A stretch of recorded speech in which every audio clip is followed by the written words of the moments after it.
안녕하세요, 성도 여러분. 새벽 예배에 오신 것을 환영합니다. 오늘도 하나님께 함께 하시는 복된 하루 되시길 축복합니다. 다 같이 찬송가 218장 내 마음과 정성을 다하여서 함께 찬송하시겠습니다.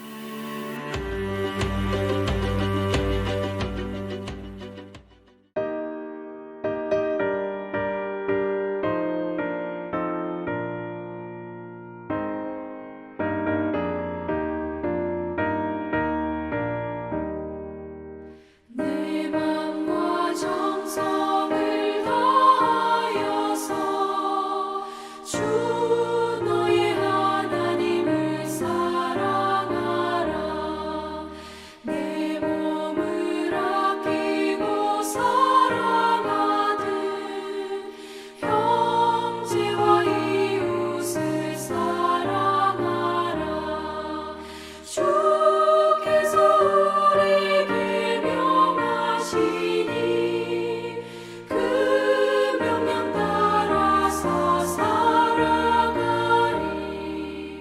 널 미워 해치는 원수라도 언제나 너 그렇게 살아가라. 널 핍박하는 자 위에서도 신실한 마음으로 복을 빌라. 주께서 우리에게 명하시니 그 명령 따라서 살아가리.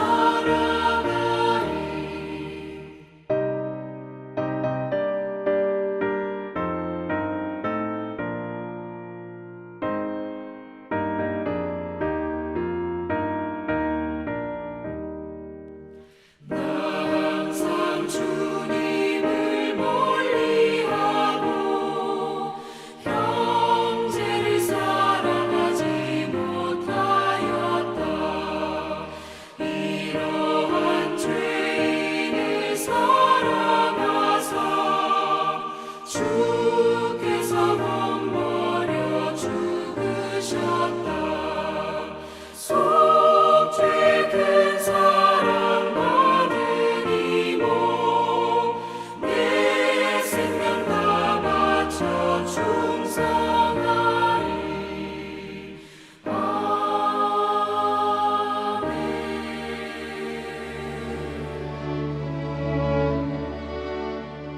아멘.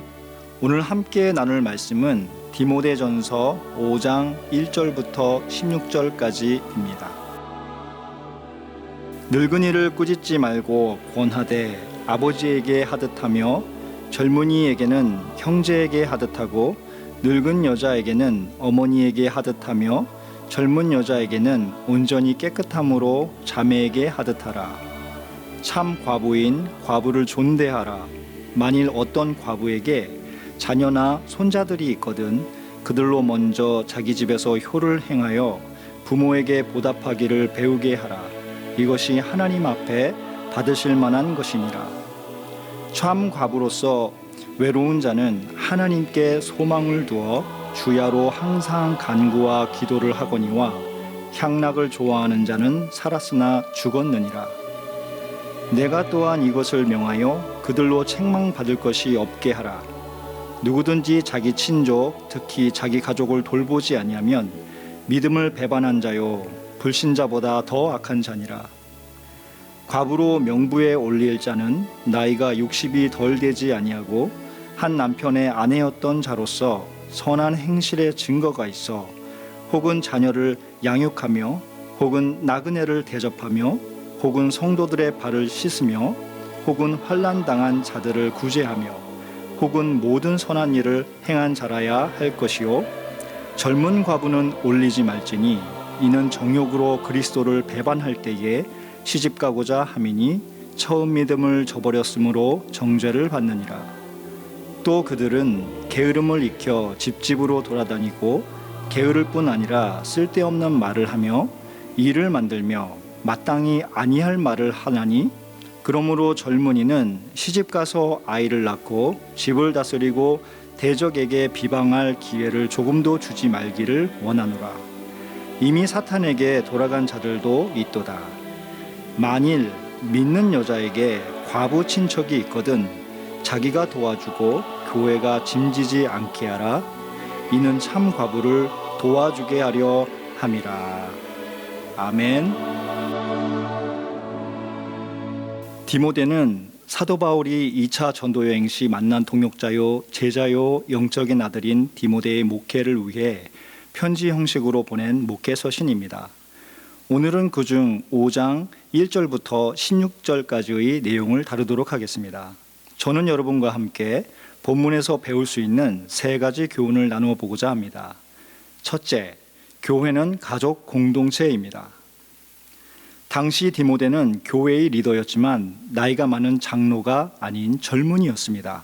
그러므로 디모데전서 4장 12절에서 사도 바울은 디모데가 교회의 리더이지만 누구든지 그의 젊음을 업신여기지 못하도록 말과 행실과 사랑과 믿음과 정절에 있어 먼저 믿는 자의 본이 되는 삶을 살라고 권면했습니다. 여기에서 사도 바울이 이런 말을 한 이유는 디모데가 그런 삶을 살지 못해서가 아닙니다. 디모데는 이미 본이 되는 삶을 살았던 젊은 리더였습니다. 하지만 사도 바울은 디모데를 사랑했기에 그의 사역에 필요한 한 가지 중요한 교훈을 잊지 말라고 당부한 것입니다. 바로 교회는 가족 공동체라는 것입니다. 오늘 본문 1절과 2절을 보면 가족을 의미하는 단어들이 등장합니다. 1절에 아버지와 형제, 2절에 어머니와 자매입니다.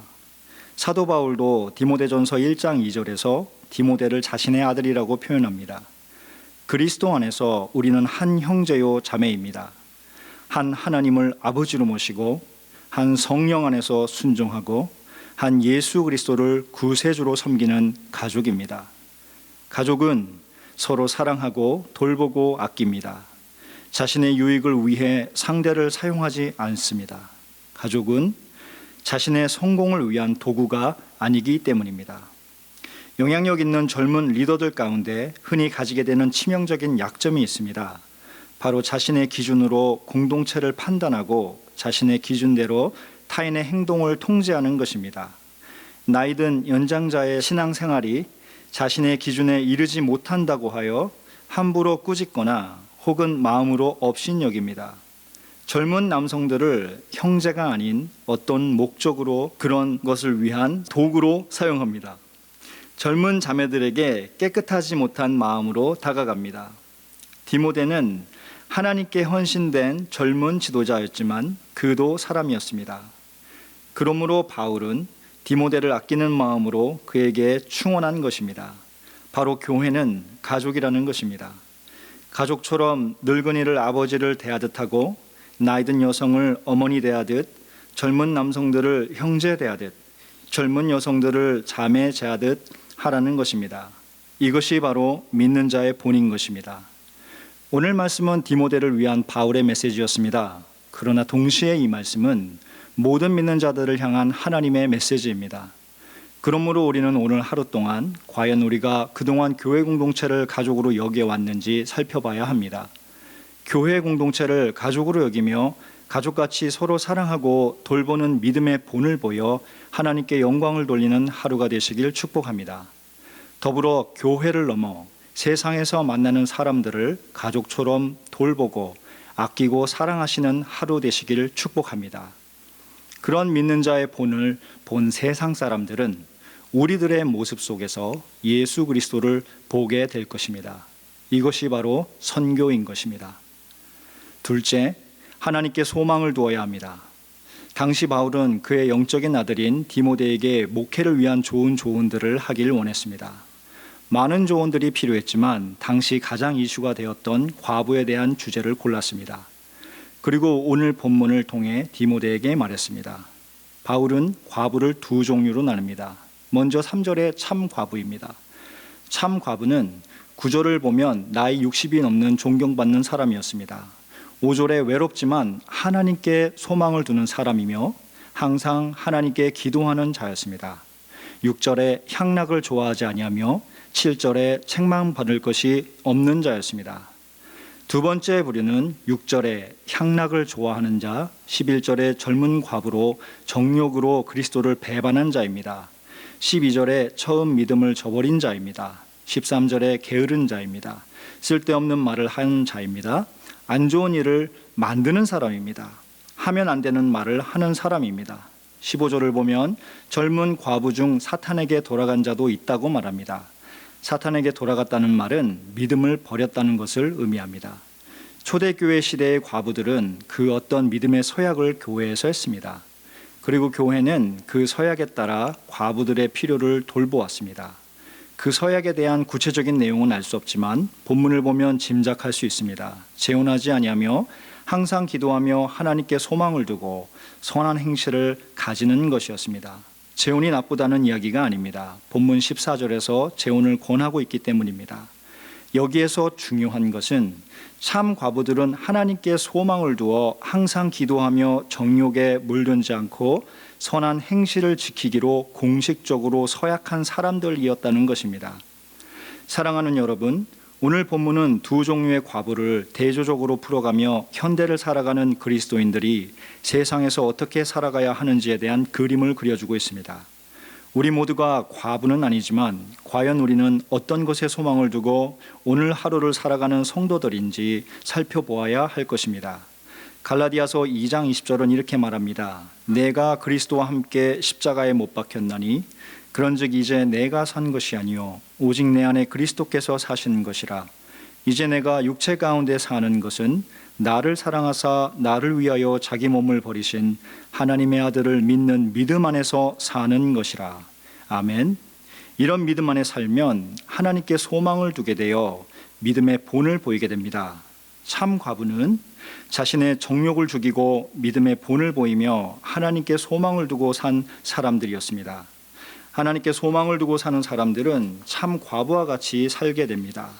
10절에 선한 행실의 증거를 보입니다. 자녀를 선하게 양육하고 나그네를 대접합니다.